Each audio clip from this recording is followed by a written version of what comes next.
أعوذ بالله من الشيطان الرجيم بسم الله الرحمن الرحيم السلام عليكم ورحمة الله mbokki ñu ngi leen di nuyu bu baax di leen ziaré ñu dikkat di ànd ak yéen ci naafile yi nga xam ne ñu ngi koy joxe ci bés bu nekk ci weeru koor yi waaye lu jiitu loolu ñuy fàttali wante ci benn xadis boo xam ne yonent bi sallallahu alayhi wa sallam waxoon na ko ci weeru koor xadis bi yonent bi sallallahu alayhi wa sallam dafa wax ne man lam yada qawla zuuri wa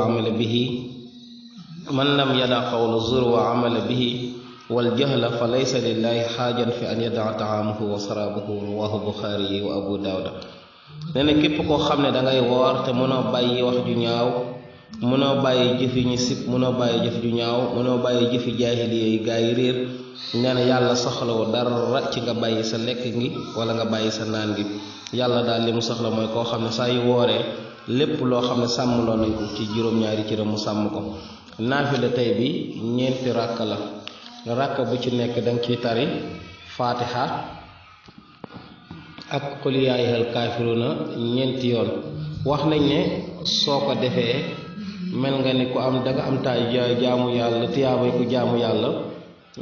tiyaabay jaamu yàlla junney nit waaye tamit balaa ngaa jóg foofu suñu borom jéggal la say bàkkaar yépp soo ko defee am nga tiyaabay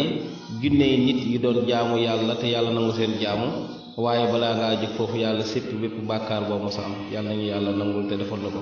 wassalaamu aleykum wa rahmatullahi taala wa barakaatu